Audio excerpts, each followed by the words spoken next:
सत्य का पवित्र शास्त्र दिसंबर दिनांक 10। मैं हर समय यहोवा को धन्य कहा करूँगा, उसकी स्तुति निरंतर मेरे मुख से होती रहेगी। भजन संहिता 34 का 1 पद। समय का मालिक कौन है? वही प्रभु यहोवा जिसने समय को बनाया है, उसका मालिक है। इसलिए प्रभु यीशु ने कहा कि वह आदि और अंत, अल्फा और ओमेगा है। प्रकाशित वाक्य 1 अध्याय का 8 पद।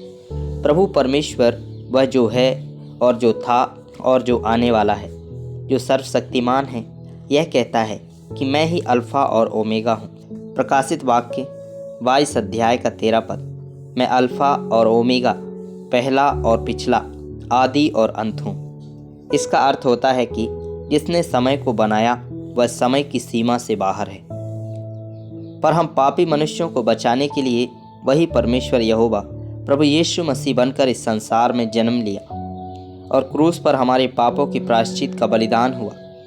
इस प्रकार वह हमारा उद्धार करने के लिए प्रभु यीशु मसीह को समय और आयु की सीमा में सीमित होना पड़ा था। सभी समय उस प्रभु यीशु मसीह के वश में, उसकी अधीनता में है। इसी कारण हम हर समय में यहोवा को धन्य कह सकते हैं। चाहे हमारी दृष्टि में अच्छा समय और बुरा समय हो, उसकी दृष्टि में सभी समय एक समान अच्छा ही होता है। हमारे लिए बहुत सी बातें होनी और अनहोनी भी होती हैं, लेकिन प्रभु की दृष्टि में सब कुछ अच्छा ही होता है।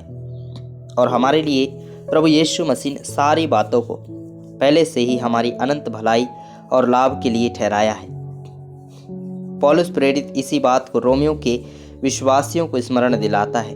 रोमियो की पत्री 8 अध्याय का 28 से 30 पद।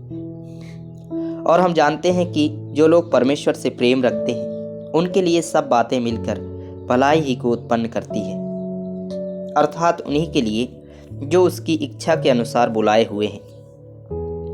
क्योंकि जिन्हें उसने पहले से जान लिया है, उन्हें पहले से ठहराया भी है कि उसके पुत्र के स्वरूप में हों, ताकि वह बहुत भाइयों में पहलौठा ठहरे।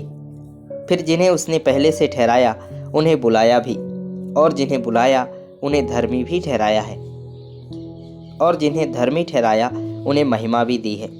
भजनकार राजा दाऊद के जीवन के समयों को जब देखते हैं तो उसके बचपन से बुढ़ापे तक उसने बहुत सी समस्याओं, दुखों और बैरियों का सामना किया।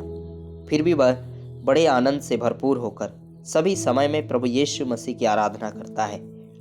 वह निराश, दुखी और रोता नहीं है, परंतु वह तो सर्वदा आनंदित रहता है। फिलिपियों की पत्री 4 अध्याय का 4 पद। प्रभु में सदा आनंदित रहो। मैं फिर कहता हूँ, आनंदित रहो।